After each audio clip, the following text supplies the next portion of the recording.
komik untuk obat batuk, dipakai untuk mabuk, tidak nyambung kan? Nah intinya dalam bahasa dia bisa diartikan baik dan bisa diartikan buruk secara umum. Namun kalau secara syariah ini kaitannya terhadap unsur agama atau ibadah atau akidah. Nah, kalau dalam hal ini, kalau kajiannya syariah, kajiannya ini, maka para ulama ada yang paham. Lagi-lagi saya ulang lagi, kalau untuk kaumnya, kawan-kawan, kalau misalkan nanti kajian tentang pemahaman kajian agama dengan umum, jadi jangan samakan antara handphone dengan ngaji di atas kubur. Nah, itu yang saya sampaikan. Ika nih ngaji di atas kubur mati bid'ah. Ika aja dipakai handphone dan nyambung. Karena ngaji di atas kubur unsurnya apa? Syariah. Kalau handphone unsurnya umum, lugawiyah. Jadi untuk lugawiyah hatamlah, tidak usah dikaji lagi, selesai. Jadi kawan-kawan jangan lagi masuk-masuk ke unsur nih. Kalau mengkaji bid'ah, yang kita bahas di sini. Nah, para ulama memahaminya, saya ulang lagi ya. Para ulama memahami bid'ah secara syariah dibagi dua. Ada yang mengartikannya secara hakiki, ada yang mengartikannya secara majazi. Ingat toh yang kemarin mah? Jadi bid'ah ada yang mengartikannya secara hakiki, ada yang mengartikannya secara majazi. Saya kasih contoh yang maknanya hakiki. Hakiki itu tulah nak'ah dan tidak perlu ditafsirkan lagi. Kumarah keka. Dan benar kumarah keka, itu hakiki. Itu maknanya hakiki. Tapi sekarang kalimat kumarah keka.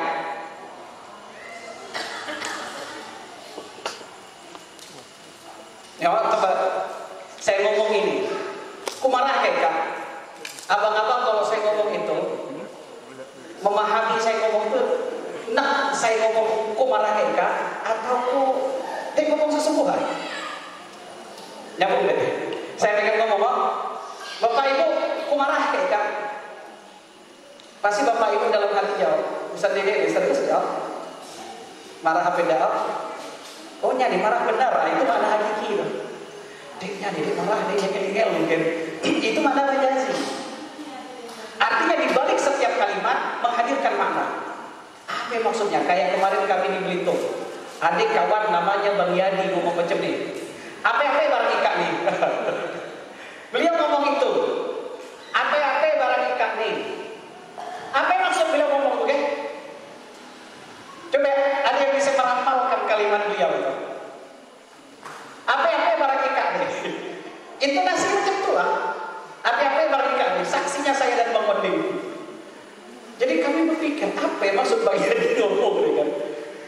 Kalau diartikan apa-apa yang barang ikan nih macam dia orang lucu kan?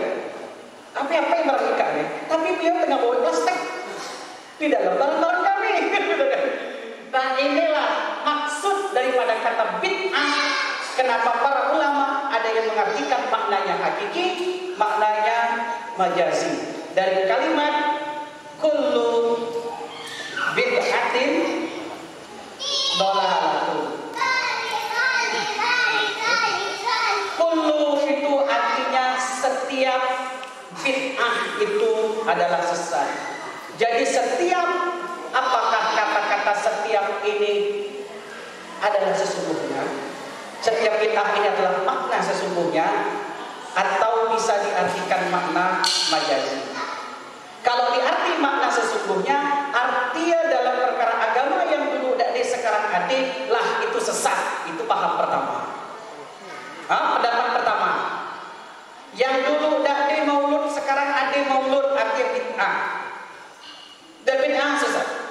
Yang dulu dari Isra Mi'raj peringatan, sekarang ada peringatan Isra Mi'raj. Bid'ah dan bid'ahnya sesat. Itu pada paham pertama yang mengartikan bid'ah itu secara hakiki. Tapi yang mengartikan secara majazi ini mereka mengartikan kullu Setiap ini bahasanya umum. Namun mereka mengartikan umum tapi memiliki pengkhususan. Artinya setiap bid'ah sesat dalam makna mayoritas bid'ah itu adalah sesat. Setiap bid'ah itu adalah sesat, artinya kebanyakan atau mayoritas bid'ah itu adalah kesesatan. Kalau macam itu makna, artinya ada kemungkinan bid'ah itu tidak sesat. Itu pendapat yang kedua. Nah, macam mana tahu kalau kita akan kupas dalam kajiannya? Sampai kapanpun dua pemahaman ini akan ada. Nanti saya akan tunjukkan sikap apa yang harus kita hadirkan. Ya, kedua pemahaman ini tetap ada yang mengartikan bid'ah secara hakiki. Orang yang lah memperingati mulut nabinya pada bid'ah sesat, nak dipaksa-paksanya ditanya, nak paham ya Allah.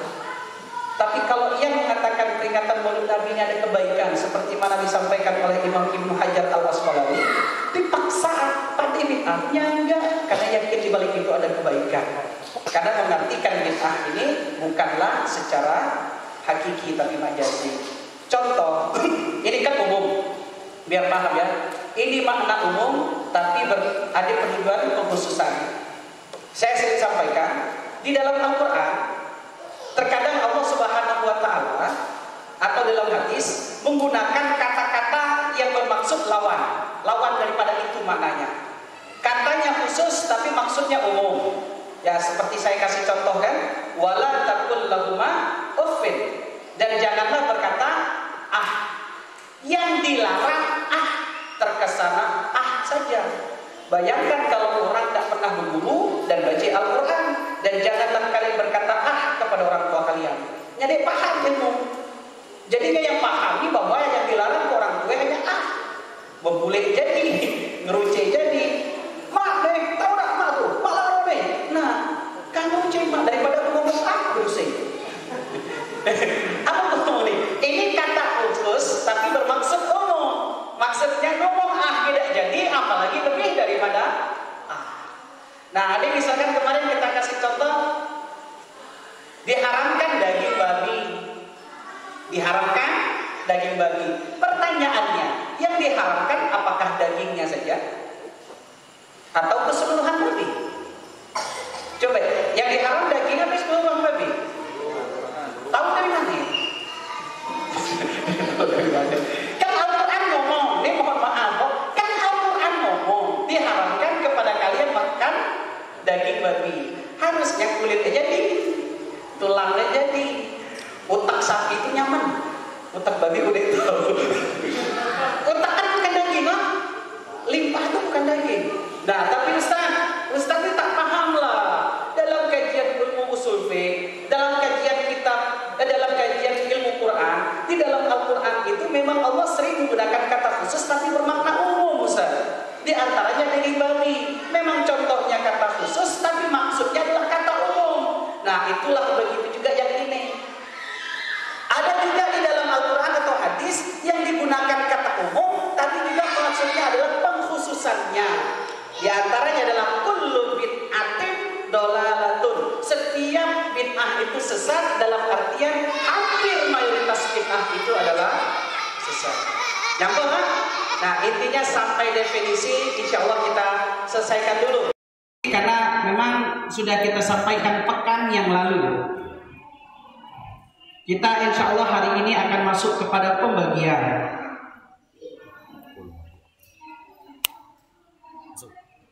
Nak butuh fokus, mending fokus deh nyambung kita kaji ini.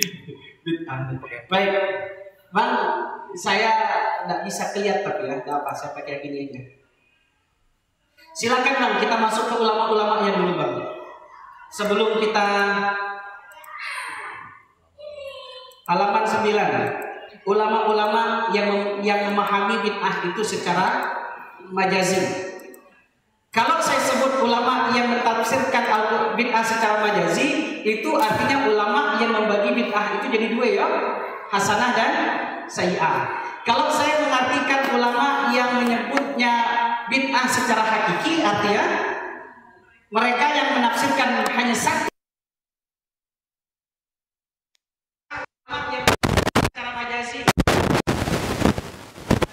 sesat, yang tidak sesat. Silakan. Siapa saja? Ada di situ? Silakan lihat. Dari saya mengambilnya memang hanya contoh dari 4 imam mazhab saja. Terus Ustaz,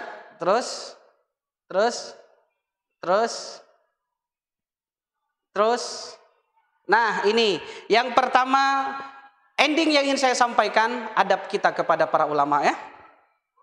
Abu Bakar Al-Maula, ini dari kalangan Abu Hanifah. Ibnu Abidin, Abdul Hayy Al-Luqnawi, ini adalah ulama-ulama dari kalangan Abu Hanifah.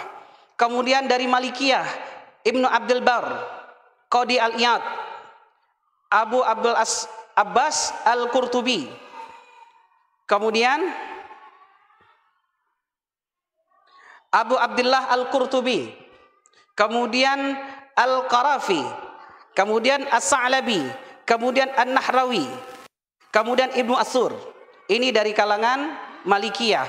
Ini ulama-ulama dari kalangan Asy-Syafi'i. Ada Imam Syafi'i sendiri. Kemudian ada Izzuddin bin Abdissalam. Kemudian ada Abu Syam. Kemudian ada Imam An-Nawawi. Imam An-Nawawi ini sampai lupa nikah karena sibuk belajar.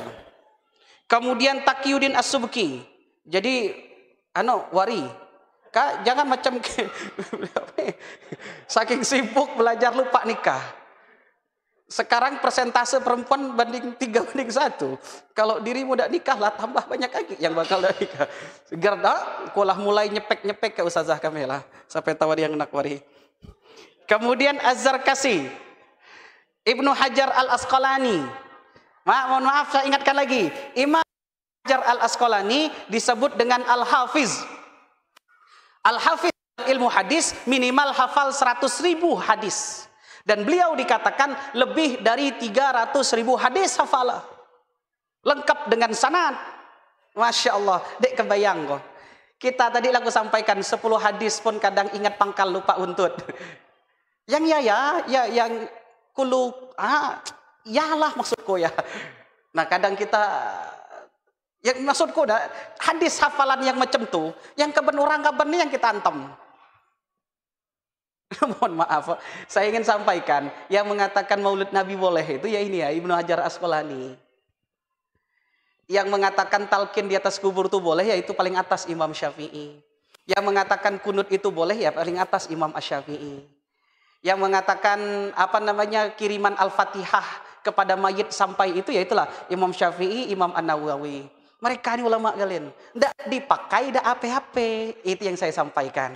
Tidak dipakai, tidak apa-apa. Tapi jangan hina mereka. Mereka adalah ulama hebat. Hafalan hadisnya 300 lebih ribu hadis. Imam Abu Hanifah yang paling atas tadi saya sebutkan. Imam Abu Hanifah itu beliau wafat. Menyolatkan jenazah beliau itu 3 shift. Karena beliau disolatkan lebih dari 50.000 jamaah. Mana ngebayangnya? 50.000 jamaah yang menyolatkan jenazah beliau. Lebih dari itu.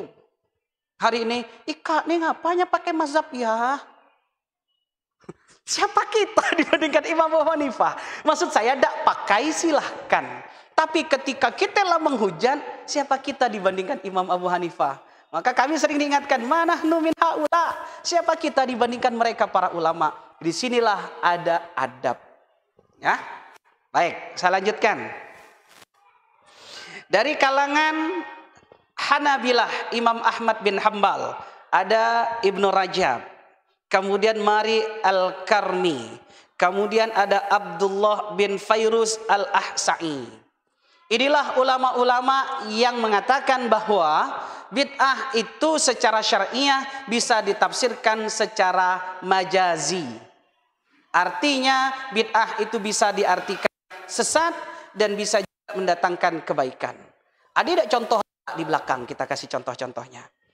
Nah, adapun yang kedua, ulama-ulamanya, silakan Ustaz. Ulama-ulama yang memahami bid'ah itu hanya satu pemahaman sandut lagi yang tercela. Pencet lagi. Ini ada ulama yang bernama Imam Ibnu Taimiyah. Imam Ibnu Taimiyah ini ulama hebat. Bahkan dikatakan Imam Ibnu Taimiyah inilah sebagai pendobrak pintu ijtihad yang awalnya ditutup. Saya ingat kemarin ada Ustazah Indah yang bertanya, dia beliau yang insya Allah akan melakukan pelatihan hari Sabtu nanti. Nah, beliau pernah menyampaikan, bertanya kemarin kan, Ustadz, katanya ada pintu ijtihad. Nah, panjanglah ceritanya, kemudian saya jawab, Imam Ibnu Taimiyah ini diantaranya yang mendobrak pintu ijtihad itu. Pintu ijtihad ditutup, umat tidak boleh berpikir lagi. Nah, artinya ini ulama hebat juga yang saya sampaikan. Ini ulama hebat Imam Ibnu Taimiyah. Maka ketika ada kawan-kawan yang tidak enak maulud dan segala macam, kita hormati pula pemahaman mereka. Karena apa yang mereka kaji benar sesuai dengan perspektif pemahamannya. Dan apa yang kita kaji pun insya Allah benar sesuai dengan apa yang kita kaji. Kemudian Imam Asy-Syatibi. Imam Asy-Syatibi ini Masya Allah termasuk ulama hebat juga. Imam Asy-Syaukani. Kemudian ada ulama-ulama yang lain, ada di India juga nih, Siddiq Hasan Khan. Kemudian Abdul Aziz bin Baz. Ini ulama yang pemahamannya sekarang banyak di Mekah Madinah. Kemudian termasuk diantaranya adalah Salih Al-Utsaimin. Ya, mungkin Bapak Ibu sering mendengar Syekh bin Baz, Syekh Utsaimin, Albani dan lain sebagainya. Mereka ulama-ulama hebat. Nah, maksud saya, dua paham itu sampai kapanpun tetap ada. Nah, bagaimana kalau saya al-musabbit muqaddam ala-nafi. Itu prinsip saya dalam beribadah. Al-musabbit muqaddam ala-nafi. Saya tulis. Ini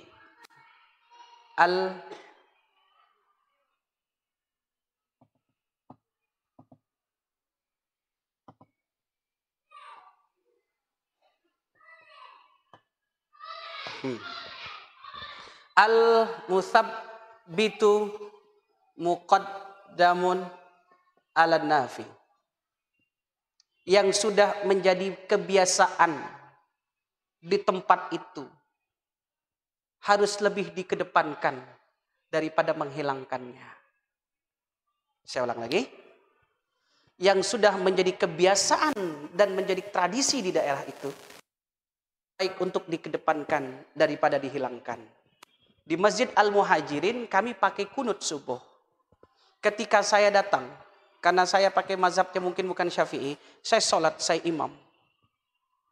Setelah Sami Allahu liman hamidah, Rabbana lakal hamdu, saya terabas langsung sujud. Pertanyaannya, terusik tidak jamaah di masjid itu? Terusik tidak? Terusik. Mana yang harus saya kedepankan? Paham saya dengan ego saya untuk langsung sujud, atau mengedepankan apa yang telah menjadi kebiasaan orang di kampung itu? Harus mengedepankan kebiasaan orang kampung itu. Karena sesungguhnya wilayah kajian kita ini di wilayah ijtihad. Wilayah ijtihad sudah pernah kita kaji ketika karakteristik hukum Islam di awal dulu. Ya, yang namanya ijtihad ini kebenarannya relatif. Bisa jadi benar, bisa jadi salah. Ketika orang benar, insya Allah kita tak salah. Dan ketika kita benar, orang pun insya Allah tak salah. Arti Ustaz ini pelin-pelan, pelin-pelan. Ustaz bikin pening kami. Oke, saya ulang sedikit kajian. Saya pengen kasih contoh-contoh yang lah biasa kita kaji saja, biar lebih matang. Ya, contoh kayak kemarin, tentang puasa. Ya. Di Azerbaijan siangnya 23 jam 18 menit. Malamnya kurang lebih 34 menit. Bentar lagi Ramadan datang. Kalau di puncak-puncak musim panas macam nih. Siang 23 jam 18 menit. Malam 34 menit. Pertanyaan saya, kalau kita sedang berada di Azerbaijan, puasa apa beda? Saya ulang, di Azerbaijan kalau puncak musim panas nih malam siang 23 jam 18 menit. Malam 30 menit. Ramadan datang, Ramadan wajib puasa enggak? Wajib. Nah, kalau kita sedang di sana, pertanyaan saya, puasa enggak? Puasa enggak? Puasa. Yakin puasa? Nah, pertanyaan saya, nak mana kita puasa? Macam mana bang puasa?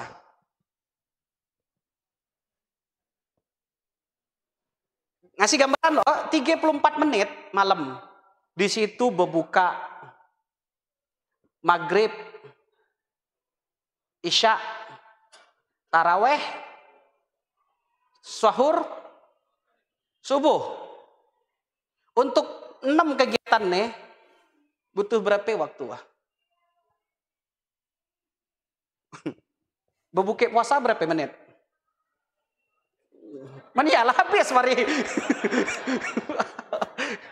2,5 jam. Lagi 4 menit sisa. Lewat maghrib. Jadi pas kita sembahyang maghrib matahari lah tembun. Oke, saya ulang lagi. Kalau kita di Azerbaijan di bulan Ramadan di puncak musim panas, puasa apa enggak? Puasa. Lalu macam mana puasa? Macam mana puasa?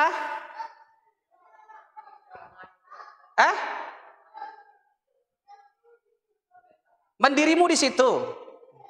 Apa yang dilakukan? Puasa. Ulama di sana menurutkah? Apa pendapat ulama di sana? Dek cube-cube lo, dek hal dek. Dek benar nih. Anggap saja kita di sana. Bayangan kita ulama sana akan menjawab apa? Siko pendapat apa kayak apa?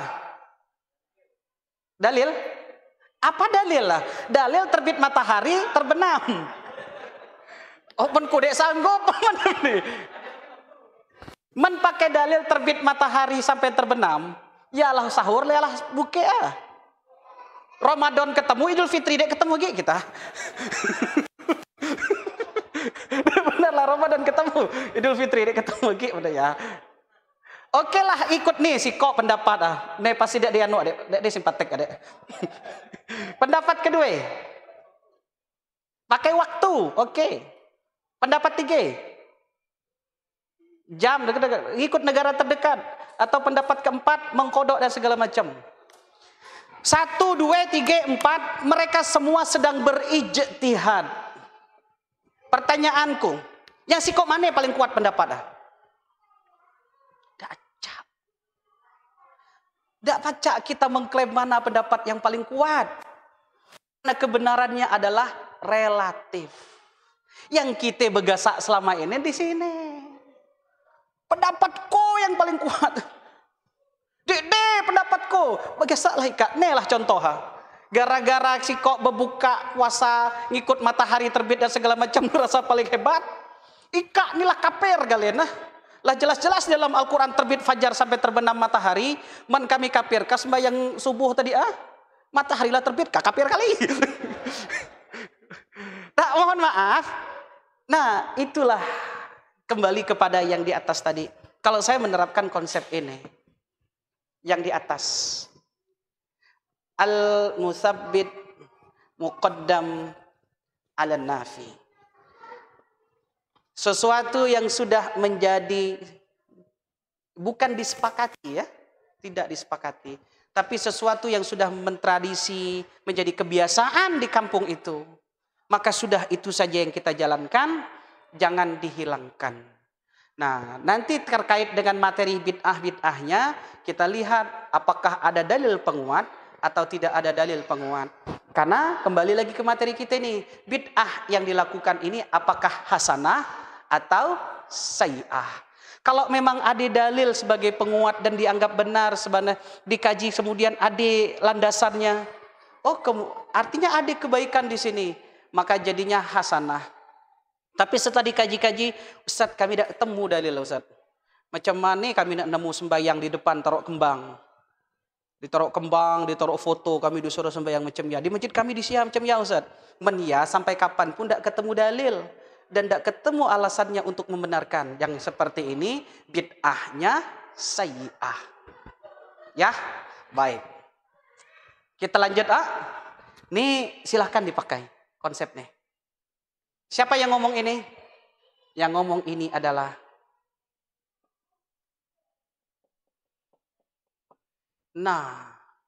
Imam Syafi'i punya mazhab. Namanya mazhab Syafi'i.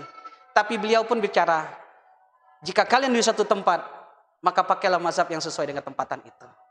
Itu pernyataan Imam Syafi'i. Kita dengar azan.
setelah bagan kita masuk, apakah bid'ah itu hukum syariah? Ada?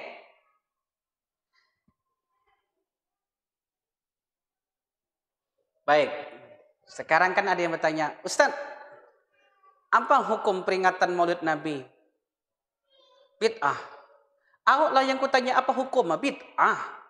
Awak lah benar bid'ah. Apa hukum? Jadi pertanyaan bid'ah itu hukum syariah atau bukan? Apa Ustaz hukum ngaji di atas kubur? Bid'ah. Yang kutanya hukum Ustaz? Bid'ah. Ustaz tidak nyambung ditanya. Nah mohon maaf, kita pun harus mendefinisikan hukum. Nah tapi harus dipahami, bagi mereka yang mengartikan bid'ah secara hakikiyah, tak ada tafsir lain, ketika ditanya apa Ustaz hukum nih nyama di bid'ah, artilah haram secara otomatis. Oke.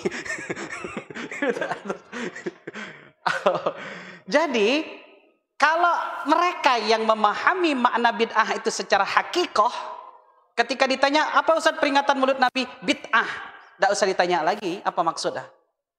Karena mereka menafsirkan bid'ah secara otomatis sesat. Nah tapi kalau kawan yang lain, Ustaz apa peringatan Maulid Nabi? Maulid Nabi ini insya Allah dia bagian daripada bid'ah hasanah. Contohnya dalam kitab yang dikarang oleh Imam Ibnu Hajar Al-Asqalani, wa mauludun Nabi sallallahu alaihi wasallam wa huwa bid'atun hasanah. Nah, itu menurut Imam Ibnu Hajar Al-Asqalani. Pernah disampaikan oleh Ustaz Yuda ketika beliau ngisi ceramah di sini dulu. Beliau pernah menyampaikan. Beliau sampaikan bahwa ini merupakan sesuatu yang dalam kategori bid'ah. Tapi sesungguhnya banyak kebaikan di sana, maka dia termasuk dalam kategori bid'ah hasanah. Itu yang ngomong bukan saya. Inilah enaknya kita nukil saja. Kapan dientam ke orang, ya baca buku, bukanku. Kita nukil saja. Ya. Jadi bagi yang menganggap bahwa bid'ah itu adalah sesat, tak ada tafsir lain, maka secara otomatis hukumnya adalah haram. Nah, namun bagi yang lain menganggap bid'ah itu ada baik hasanah dan sayyi'ah, dia bisa diterjemahkan dalam beragam hukum. Mungkin tidak termasuk dalam kategori yang wajib saja. Contoh, bisa dikategorikan sunnah. Ustadz kok ngomong berani sunnah Ustadz? Iya. Dulu tak ada sholat taraweh dengan satu imam. Pada masa Nabi tak ada taraweh satu imam. Apalagi sampai 1 bulan penuh taraweh dengan satu imam. Nggak ada sejarahnya pada masa Nabi. Nggak ada sejarahnya pada masa Abu Bakar. Dan pada masa Umar ibnu Khattab. Barulah ada sholat taraweh 1 bulan penuh secara berjamaah. Nah sekarang jujur saja kawan-kawan. Ngerasa lebih afdol sholat taraweh jamaah di masjid atau di rumah? Nah, kan bermain bid'ah tuh. Ya kan? Karena Nabi tidak gawe. Dalam hadis Nabi dikatakan, jika Ramadan datang, kita berjalan di tengah-tengah kota Madinah, kita seakan-akan mendengar tabun madu yang sedang pindah rumah. Bung. Maksud apa? Setiap rumah melaksanakan sholat taraweh di rumah masing-masing. Kalau kita itu silakan baca, itu ada dalam kitab fikih sunnah dikatakan. Dan dalam kita Riyadhus Shalihin pun ada kitab kutipan hadisnya. Dikatakan bahwa di bulan Ramadan pada masa Rasulullah SAW kita berjalan di tengah kota Madinah seperti mendengar madu yang sedang pindah rumah. Saut menyaut rumah dari rumah satu ke rumah yang lain, saking berbunyi ya. Nah hari ini kita dengar bunyi tabun. Bunyi musik ada. Nah, kenapa tarawehnya kita anggap lebih baik di masjid? Bahkan kita carinya yang paling minimalis. Menpacak 11 singkat. Senapas 11. 7 menit tidak selesai itu. Selesailah urusan. Nah, artinya mohon maaf, ini bid'ah. Bid'ah. Dan hari ini ketika kawan-kawan Bapak Ibu dan saya sendiri beranggapan, nih mohon maaf ya. Tadi kan pertanyaan saya, lebih afdol ngerasa sholat di rumah atau di masjid? Berjamaah. Di masjid ya. Artinya tanpa sadar kita sudah menanamkan dalam hati kita melaksanakan sholat taraweh berjamaah di masjid hukumah tanpa sadar loh. Kalau sholat di situ ngerasa lebih afdol daripada di rumah, maka itu lebih kita anggap sebagai sunnah dalam amalannya. Nah, maka disinilah kajian bid'ah pun akhirnya menjadi kajian yang beragam. Ada yang mengatakan hukumnya adalah sunnah. Ada yang ngomong, tidak mungkin sunnah Ustaz. Nih, contoh sholat taraweh berjamaah. Nah, kemudian ada yang mengatakan hukumnya mubah. Mubah contohnya apa? Menurut ulama-ulama Syafi'i, peringatan maulud itu hukumnya mubah, dibolehkan. Bahkan kalau niatnya kebaikan maka ada unsur sunnahnya. Tapi bagi yang lain pun tidak diterima. Ada yang mengatakan hukumnya makruh. Contoh yang mengatakan makruh apa? Ada yang beranggapan bahwa perempuan yang pergi ikut menghantarkan jenazah ke kuburan itu hukumnya makruh. Karena pada masa sahabat, para sahabiah tidak dibenarkan untuk ikut bersama Rasulullah. Namun para ulama tidak berani mengharamkan. Sebenarnya alasan tidak dianjurkan itu labilnya perempuan. Kita ke kubur tujuannya apa?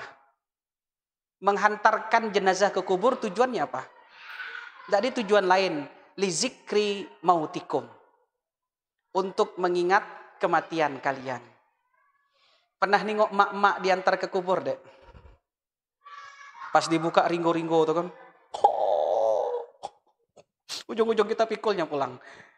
Ini mohon maaf, maka Rasulullah katakan minal la'inat. Saya ngomong ingel-ingel nih, tapi gue serius nih. Benar lah. Rasulullah pernah ngomong minal la'inat. Orang-orang yang terlaknat kata Nabi. Kenapa? Dia pergi ke kubur bukan untuk mengingat mati, tapi menunjukkan cinta dunianya. Gue anak kok ya. Saking cintanya dunia, tidak sanggup dia berpisah. Dan cara cinta dunia di atas kubur yang harusnya dia ingat mati. Itulah alasan kenapa perempuan tidak dianjurkan. Laki-lakinya relatif lebih tegar. Kalaupun nangis, tetesan air mata. Rasulullah katakan, setiap kalian punya hati. Dan jika hati itu tersentuh, maka air mata pun mengalir. Itulah yang terjadi pada saya ketika saya menyaksikan anak saya Ibrahim meninggal. Beliau punya anak namanya Ibrahim, dan ketika Nabi Ibrahim, anaknya Ibrahim meninggal, ditanya, "Ya Rasulullah, kenapa engkau menangis?" Saya dikaruniakan Allah kasih sayang, dan kasih sayang itu diletakkan Allah di dalam hati saya. Dan ketika tersentuh kasih sayang saya, air mata saya menangis. Dungu, silahkan menangis, tapi tak boleh meratap. Dan jujur Bapak Ibu yang dimuliakan Allah, mayoritas perempuan yang ikut ke kuburan lebih dekat ke meratap atau menangis. Kudek ngomong. Ku takut gara-gara ku ngomong ini dek nak ikut kajian lagi. Tapi lebih dekat kepada meratap. Nyong raung kudingo. Sabar bu. Harusnya ini dikubur. Tidak boleh begitu. Harus kuat. Maka lebih baik daripada ngeraung di atas kubur, tidak usah datang. Karena dilaknat oleh Rasulullah Sallallahu Alaihi Wasallam. Kenapa Rasulullah itu melarang para perempuan untuk pergi ke kubur? Tidak usah ikut. Karena kalian nggak kuat secara mental.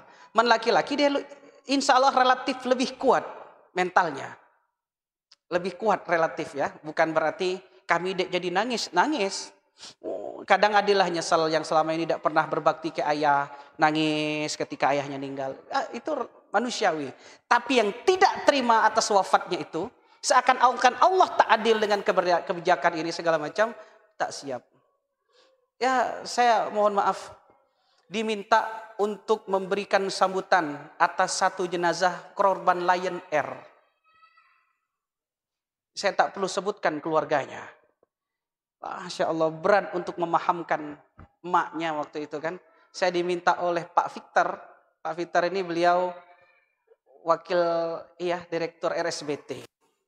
Malam-malam ditelepon karena jenazah itu sudah teridentifikasi.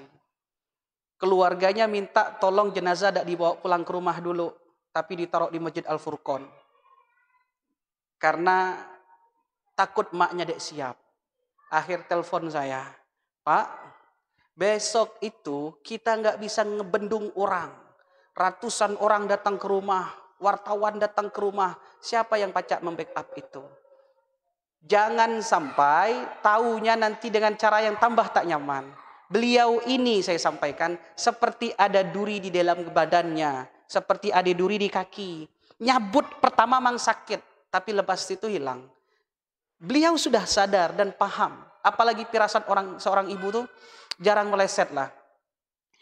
Duri di dalam kakinya ini terasa sakit, semakin berjalan semakin sakit. Mendak kita biarkan pacak-pacak busuk, mendak dikasih tahu. Kasih tahulah. Sakit sekali. Hanya tinggal cara ngomong. Saya sampai diinterogasi sama bapaknya. Ustadz tolong, kelak sama istri saya Ustadz bakal ngomong apa? Nyaku dek pacak dibikin macam nih Pak, aku bilang kan. Saya akan ngomong seperti ini apa adanya. Pertama, firasat seorang ibu nggak bakal meleset. Dan saya sudah yakin ibu punya firasat tentang hal ini. Yang kedua, ketiga dan segala macam. Dan saya sampaikan semua orang iri dengan beliau. Semua orang iri dengan beliau. Karena beliau adalah dokter yang berprestasi. Dan dia dikenal sebagai orang yang baik. Bahkan beliau dalam proses menuntut ilmu, beliau Allah panggil. Itu karena tambah sakitnya seminggu sebelum pernikahan. Ya, seminggu sebelum nikah undangan semua udah disiapkan. Nah intinya pacak lari ke situ. Ya, intinya tadi kemeratap. Nah, akhirnya kita kuatkan, kita pahamkan. Jangan sampai nanti persepsi kita tentang baik dalam pemahaman kita ternyata Allah punya paham sendiri. Ibu mohon maaf, bisa jadi ini yang kita anggap buruk baik di sisi Allah. Dan bisa jadi ini adalah syafaat untuk ibu nanti di akhirat. Karena anak ibu sudah menunggu di surga nanti. Wah, ya pahamlah tugas kita kan ngomong. Baik, begitu. Saya lanjutkan.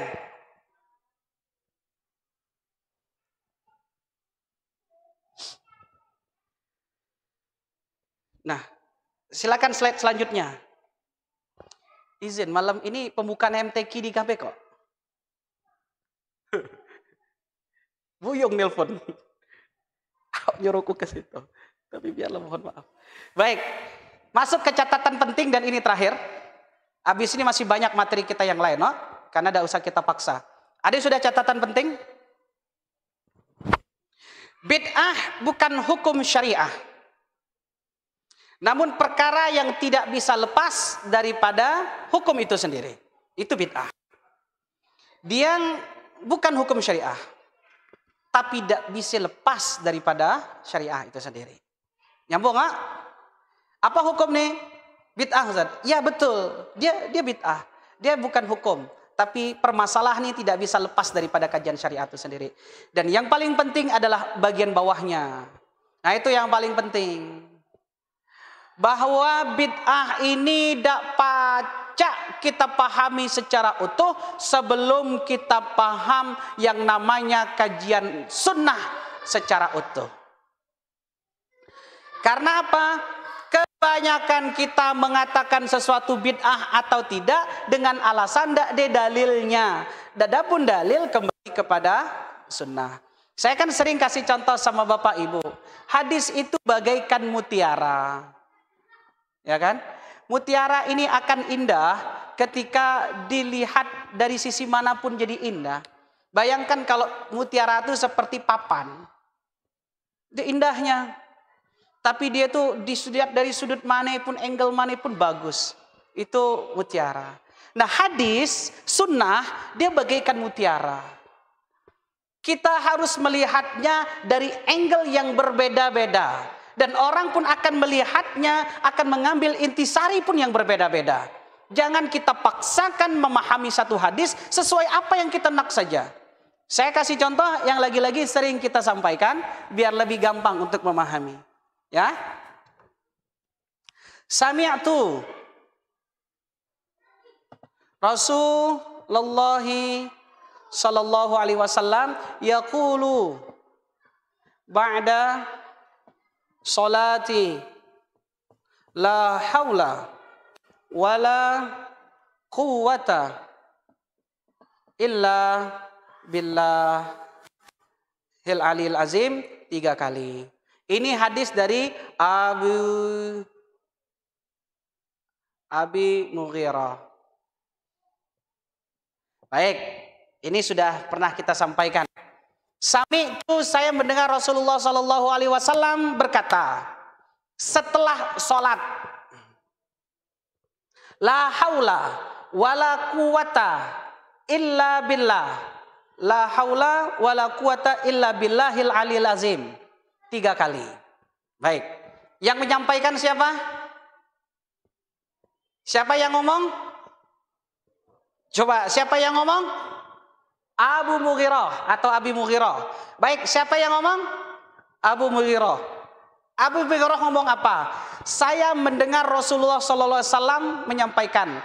Yang didengar siapa? Rasulullah. Apa yang didengarnya? Rasulullah mengucapkan la haula wala quwata illa billah. Kapan?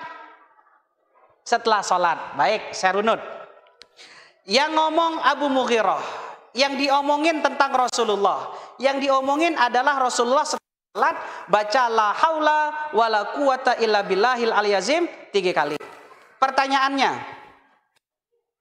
dari hadis ini banyak intisari yang dapat kita ambil. Yang pertama, hukumnya sunnah membaca la haula wala quwata illa billahil aliyil azim 3 kali. Ini yang pertama. Tidak baca diselisih dah nih. Benar ada ya. Yang kedua, bahwa setelah sholat kita dianjurkan membaca ini. Dan dianjurkannya 3 kali. Tapi ada yang melihat ini mutiara ini tadi ya. Yang melihat mutiara ini tadi ya dari angle yang lain. Dari yang lain. Apa yang dari yang lain? Dari pengakuan Abu Mughirahnya. Abu Mughirah mengakui apa? Rasulullah Sallallahu Alaihi Wasallam dia mendengar. Bapak Ibu mohon maaf kok, tolong dengar saya. Lihat saya dan dengar.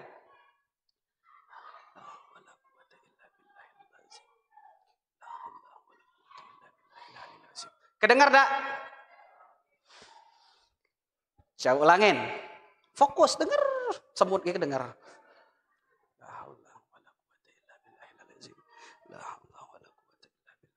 Kedengar tak? Ustaz ini ngomong apa? Kami pajak gile lama-lama di sini. Mohon maaf, Abu Mughirah ngomong dengar. Artinya ketika Abu Mughirah ngomong ngedengar, mungkin tidak ngomongnya seperti saya tadi.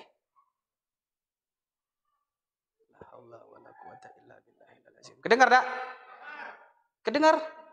Bagus. Mendak pakai mic. Nabi kan tidak pakai mic.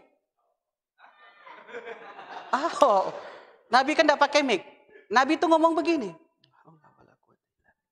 Kalau Nabi ngomongnya seperti ini, pertanyaannya, apakah Abu Mughirah terdengar? Tidak. Artinya ketika Abu Mughirah ngomongnya kedengar, Rasulullah ngomong kedengar, Nabi ngomongnya pelan atau agak besar? Agak besar. La haula wala quwata illa billahil aliyil azim. Terdengar? Dari ini maka akhirnya ada yang mengambil dalil ini untuk dibenarkan membaca zikir setelah sholat secara besar-besar bacanya. Ini dalil lah. Ya jamaah baca kuat-kuat. Astaghfirullahalazim allazi la ilaha illa huwal hayyul qayyum wa atubu ilaih. La ilaha illallah wahdahu la syarika lah. Lahul mulku wa lahul hamdu yuhyi wa yumiitu wa huwa ala kulli syai'in qadir. Ustaz, orang tuh ngapalah besar-besar Ustaz? Dak didalil lah. Nabi dak digawe ya. Dak digawe Nabi Ustaz. Tapi dorang gawe. Mohon maaf. Terkadang Rasulullah itu tak ngomong langsung. Tapi apa yang ia lakukan dilihat oleh para sahabat. Maka apa yang dilakukan Nabi itu pun bagian daripada dalil. Nah dari ini juga akhirnya apakah salah ketika ada yang menjadikan ini sebagai dalil untuk zikir kuat-kuat setelah salat? Salah tak? Ya. Inilah yang disebut dengan angle. Nah, kita tidak pacak paham bid'ah itu secara utuh. Kalau perkara sunnah macam ini pun kita tak paham. Ini kan sunnah. Hadis nih. Nah ini contoh, padahal hadis itu, masya Allah. Saya kasih gambar dikit, di sini ya.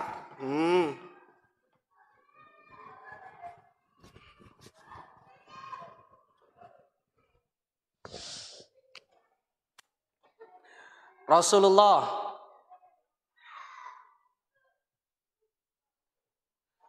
kalau Rasulullah ngomong ini namanya matan.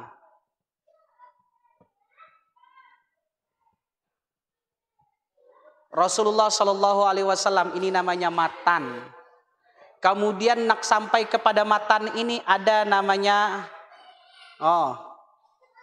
silsilah hadis disebut dengan sanad. Orang yang terakhir meriwayatkan hadis disebut dengan rawi. Bapak Ibu pernah dengar hadis dhaif? Pernah? Nah, terkadang kita itu pun tidak paham dhaifnya hadis ini dari mana. Hadis ini kan dhaif, benar. Dhaif hadis itu banyaknya. Ada yang disebut dengan mausul atau maktu. Kemudian ada hadisnya dhaif karena sanadnya yang lemah. Ini orang-orang nih. Saya kasih contoh. Terkadang banyak kita temukan hadis itu dhaif karena rijal hadisnya dianggap bermasalah. Hadis dari Ahmad meriwayatkan dari fulan dari fulan dari fulan dari fulan Rasulullah. Ternyata di fulan nih pernah makan di pasar. Pernah makan di pasar. Perawi hadis pernah makan di pasar, hadisnya tidak diterima. Api ngopi berjam-jam. Tidak diterima hadis. Kalau memang ada perawi hadis suatu saat pakai sandal sikok warna hijau, sikok warna kuning, ketingok ke orang, hadisnya tidak pacak dipakai. Ada juga dianggap dia pernah lupa ketika kita datang kepadanya, assalamualaikum ya Syekh. Afwan, kamu siapa ya? Hadisnya pun tidak jadi diterima. Saking seketat itunya. Maka terkadang kita tidak tahu. Itu dhaif tuh. Dhaif yang dari sikap mana? Ada hadis mursal namanya. Mursal itu dari orang ini langsung nyebut dari orang nih. Misalkan, ku meriwayatkannya dari moyang kami. Saya dengan moyang saya pun tidak ketemu. Saya tidak boleh menyebutkan saya dapatkan ini dari moyang saya. Tidak boleh. Dari saya sampai ke moyang saya dapat dari mana? Saya dapat dari ayah saya. Ayah saya dapat dari atok saya. Atok saya dapatnya dari moyang saya. Itu disebut dengan silsilah. Nah, mohon maaf. Ulama hadis pertama. Mereka wajib tahu siapa orang. Satu persatu. Kapan dia lahir, di mana dia lahir, macam mana keadaannya, bagaimana suasananya, bagaimana keilmuan dan segala macam. Yang terkadang kita hari ini tidak begitu paham, tapi dengan begitu mudah kita menyalah-nyalahkan satu dengan yang lain. Tak bakal, lagi-lagi saya sampaikan, tak bakal sempurna kita dapat memahami bid'ah sebelum kita paham secara utuh tentang sunnah. Nah, Imam Syafi'i misalkan talqin, beliau ada dalilnya, tapi dianggap ada satu di antara ulamanya ini lemah. Satu di antara rijal hadisnya ini ya lemah. Nah, pertanyaannya tentang lemah ini kan perspektif. Kita ningok wari hari ini pun beragam. Hebat wari ini, luar biasa, gagah dan segala macam. Dia biasa bayi. Yang sikok kan ngomong mana ya? Ngapanya Ika senang gigit ke wari ini? Sikok wari saja, beribu orang akan memberikan penilaian. Begitu juga dengan ulama hadis. Maka ada ulama hadis yang ini disebut hebat, kuat. Tapi ulama hadis yang lain mengatakan enggak. Karena aku pernah nengoknya pakai sendal warna-warni di pasar suatu hari. Tapi ulama yang lain, karena dia ngikut duduk itu secara kepribadian, sikoh dan segala macam, aku melihat dia hebat. Kenapa sampai hari ini para ulama hadis masih berselisih tentang kekuatan hadis sahih atau tidaknya. Nah, insya Allah nanti kita akan membahas juga tentang bagan sunnah. Ya, karena minimal kita tahu tentang sunnahnya. Kalau tidak paham tentang sunnah, minimal pahamlah sunnah itu dibagi menjadi 4 atau 7 atau segala macam. Karena ada sunnah yang hanya untuk Nabi saja, tidak untuk kita. Sunnah yang diwajibkan untuk Nabi saja, tapi tidak untuk kita. Sunnah terkait dengan kebiasaan Nabi, boleh pakai, boleh tidak. Sunnah yang banyak. Kalau seandainya perkara kajian sunnah ini pun kita lempacak mengkajinya, ada orang yang tidak paham sunnah kan? Ustadz, yang penting kunak hadis Nabi, Ustadz. Kunak dalil yang penting. Mendak de dalil kudak nak pakai. Saya kasih contoh satu dalil loh, silahkan pakai. Manku nggak pakai ya. Yang mau pakai silahkan nih hadis saya sampaikan. Mengamalkan hadis hukumnya sunnah. Dapat pahala tak? Dapat. Yang nak dapat pahala amalkan hadis ini.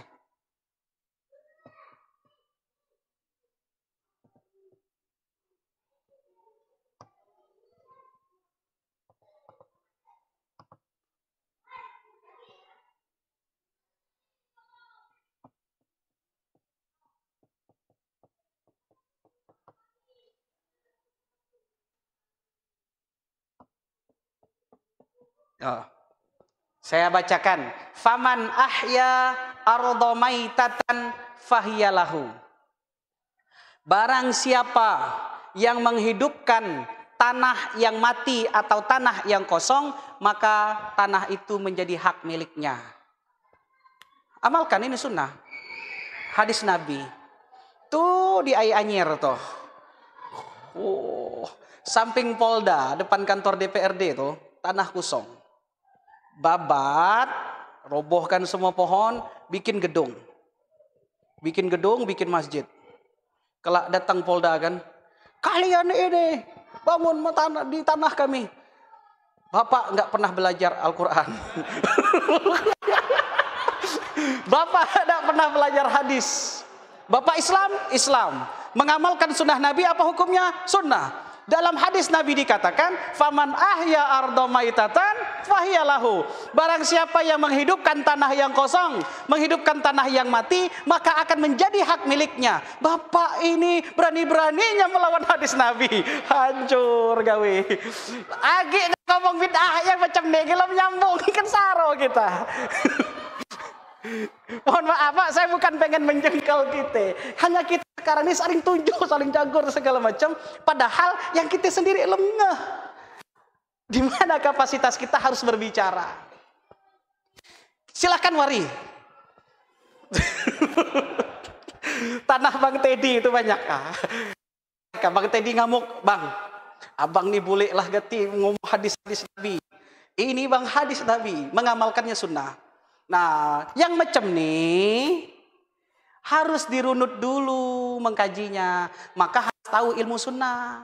Ketika melihat hadis, bagaimana keluar hadis ini? Kapasitas Nabi sebagai siapa? Kalau ini kapasitas Nabi sebagai siapa? Kapasitas beliau sebagai pemimpin Madinah.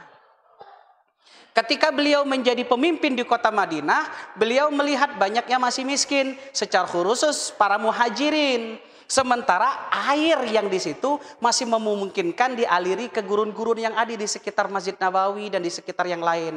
Maka Nabi katakan, hidupkanlah tanah-tanah yang kosong itu, maka tanah yang kosong itu akan menjadi milik kalian. Kapasitasnya sebagai siapa? Sebagai pemimpin. Nah benar, Nabi itu apa yang dikata, yang diperbuat, yang dilakukan sunnah, benar. Tapi kapasitasnya sebagai siapa? Nah ilmu ini harus kita kaji juga. Maka bid'ah tidak bakal dibaca, dipahami secara utuh sebelum paham ilmu sunnah. Inti itu. Lagi banyak yang lain. Kelak harus sabar mengkaji tentang bid'ah. Saya kira cukup dulu lah untuk malam hari ini. Ini sudah jam 8, kurang 1 menit lagi. Mohon maaf kalau seandainya terlalu banyak memberikan contoh. Tapi tiada lain biar kita lebih mudah untuk memahaminya. Ya, sejauh yang saya sampaikan ini insya Allah nyambung Pak. Nah, kita kurang lebih masih ada sekitar 15 slide yang belum disampaikan. Agak banyak. Saya pikir malam ini selesai. Tapi insya Allah sabar-sabar saja.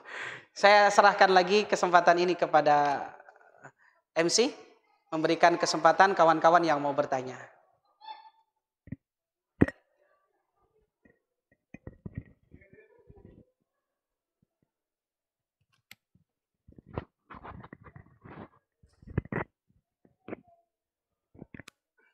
Cik, cik. Oke, baik, kawan-kawan semua ya Bunda, yang mau bertanya kita persilahkan. 3 pertanyaan tadi ya. Boleh. Ya, 3 pertanyaan. Kalau bisa pertanyaannya jangan beranak. Jadi 1 pertanyaan tapi ada 3 pertanyaan di balik itu. Jadi kalau baca siko gitu. 1 orang 1 pertanyaan. Kepada sahabat semua kami persilahkan. Silakan. Ada yang mau bertanya? Jangan pertanyaannya yang tidak nyambung dengan tema kita. Misalkan tadi Ustadz bilang, insya Allah setelah acara ini jangan pulang dulu, karena ada acara ngebakso. Jangan bertanya baksonya bakso apa, bakso Juan Ki atau bakso Mas Edi misalkan. Jangan seperti itu ya. Silakan, ibu-ibu.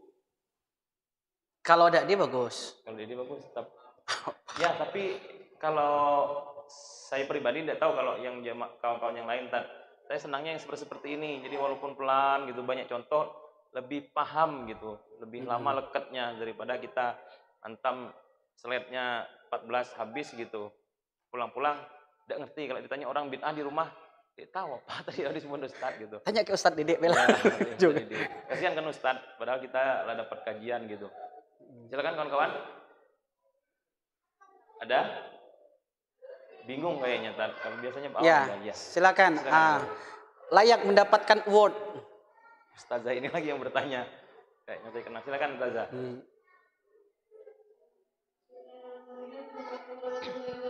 Waalaikumsalam.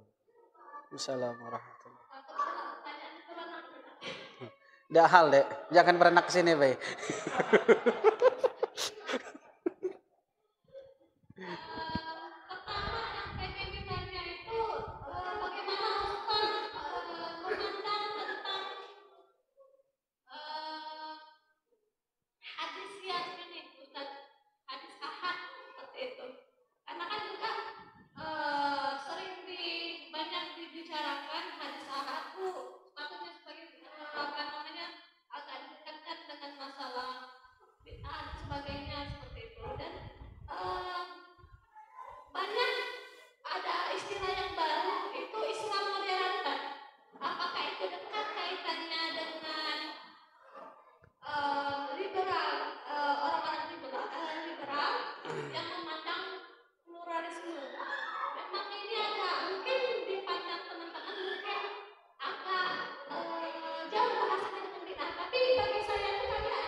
Waalaikumsalam warahmatullahi wabarakatuh.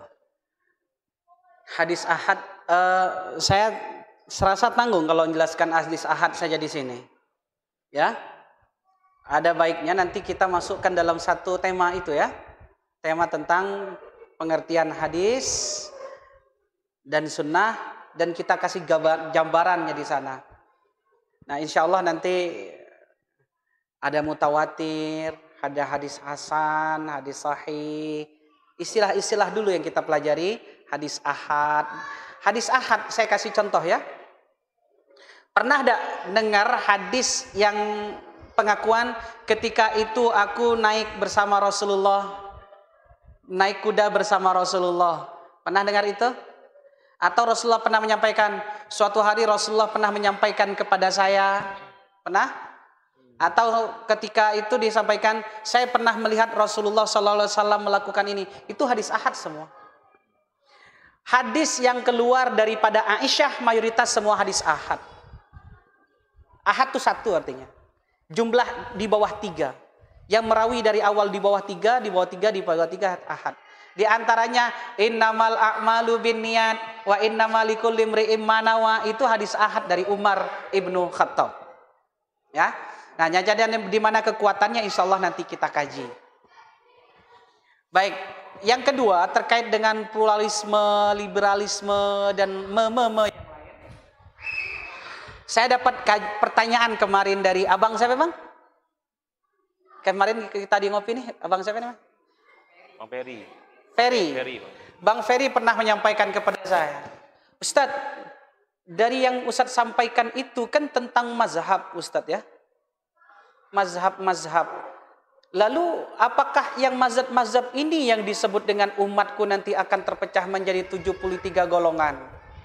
73 golongan dan satu yang selamat, yang lainnya di neraka. Saya jawab, Bang Ferry, waktu itu saya bilang, mazhab itu tidak hanya ada dalam kajian fikih. Kalau dalam kajian fikih yang kita kupas masalah furu, masalah cabang atau tata cara pelaksanaan ibadahnya. Sholatnya kita nggak berselisih, tapi macam mana cara sholat, takbirnya macam ni atau macam ni, itu dikaji. Maka kajian ini muncullah mazhab. Baca Al-Fatihahnya pakai bismillah atau tidak mazhab. Namun yang dimaksud dengan mazhab yang lain itu adalah mazhab dalam akidah.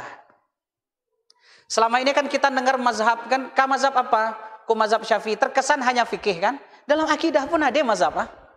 Ada kan Ustaz, ada Ahlussunnah wal Jamaah, ada Mu'tazilah, ada Khawarij, ada ada Ahmadiyah, kemudian ada apa lagi? Ada Syiah, ada yang ngomong Asy'ariyah. Ke depan nih bahkan kelak ada kawan-kawan di sini si kok be ngaku jadi Tuhan, kelak ada pengikut Benar. Tonton televisi.